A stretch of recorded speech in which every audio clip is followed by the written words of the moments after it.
Introduction.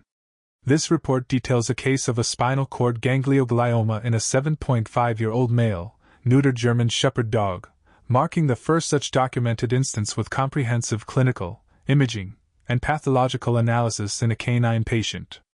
Gangliogliomas are rare, typically benign tumors composed of both glial cells and dysmorphic neurons. While these neoplasms have been documented in various locations in humans and a few veterinary species, including the eyes and brain of dogs, this case focuses on its presentation within the spinal cord of a dog, adding significantly to the existing body of knowledge.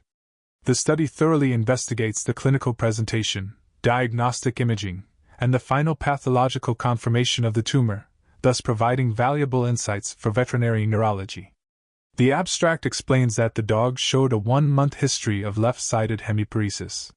The MRI showed a focal, 4 cm long, symmetrical, ovoid, poorly demarcated intramedullary expansion at C6-C7 that was T2 weighted hyperintense, T1 weighted isointense, and noncontrast enhancing. After euthanasia, pathology revealed a ganglioglioma. The diagnosis was confirmed with immunohistochemistry and transmission electron microscopy, which showed electron-dense granules in the perikaryon. Study design. The research employed a single case study approach, focusing on a single canine patient diagnosed with a spinal cord ganglioglioma.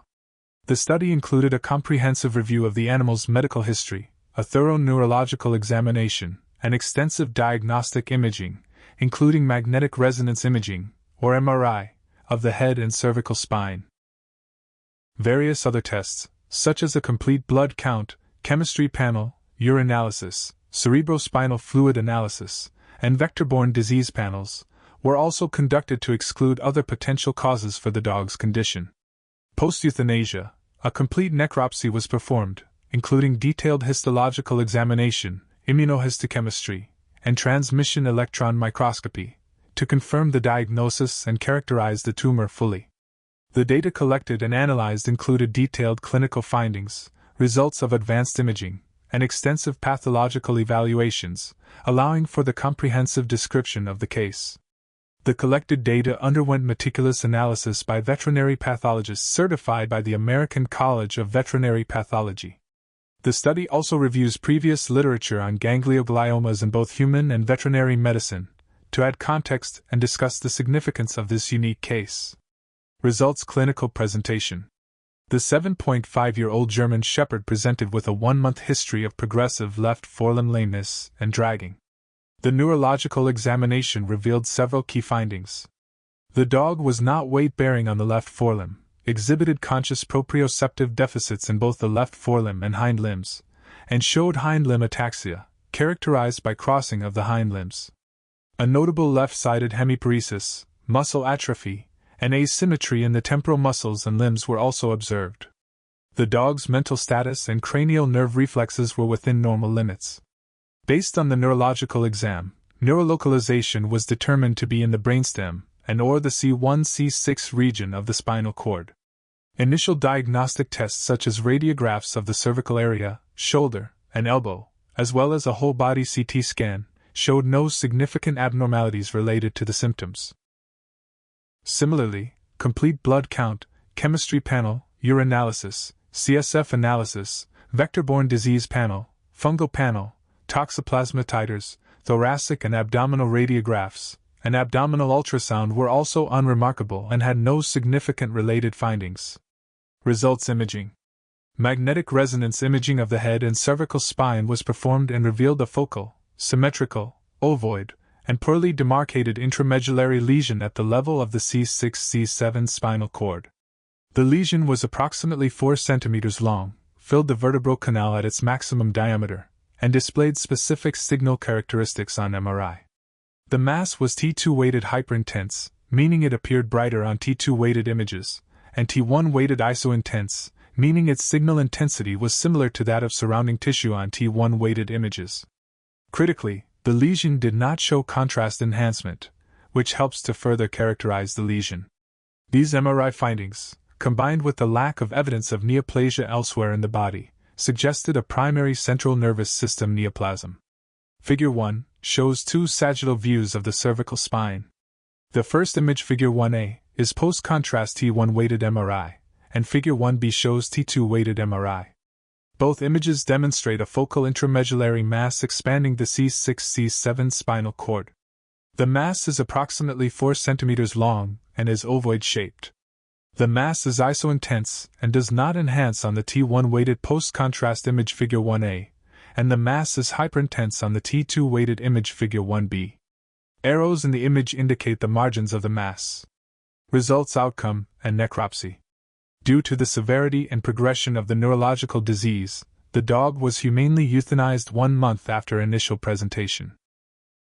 Treatment during the 1-month period included assisted walking with a harness, assisted physical exercise, and medical therapy, which included sulfamethoxazole/trimethoprim, prednisone, gabapentin, clindamycin, doxycycline, itraconazole, and levetiracetam, and the disease did not respond. At necropsy, the only significant gross finding was a tan, soft swelling of the C6-C7 spinal cord, measuring 4 cm times 1 cm times 1 cm, which obscured normal spinal cord architecture. The study notes that the rest of the body and organs were not remarkable. Results: pathology. Histological examination of the spinal cord revealed a poorly demarcated, moderately cellular neoplasm, expanding and disrupting the normal architecture of both the white and gray matter. The neoplasm consisted of a mixture of neoplastic glial cells and mature ganglion-like neurons. Figure 2. The neoplastic glial cells showed a fibrillary appearance, arranged in a fascicular pattern, with scant to moderate eosinophilic cytoplasm, hyperchromatic elongate nuclei, and indistinct nucleoli. The neoplastic neurons had moderate to abundant eosinophilic cytoplasm, a round nucleus with open chromatin, 1 to 2 prominent nucleoli, and dysmorphic features such as cytomegaly, peripheral accumulation of Nissl substance, and occasional binucleation.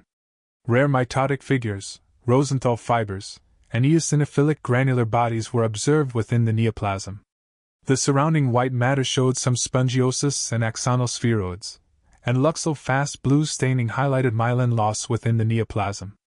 Figure 2a shows a low magnification histology image of the cervical spinal cord, where the ventral funiculus is expanded by a poorly demarcated neoplasm.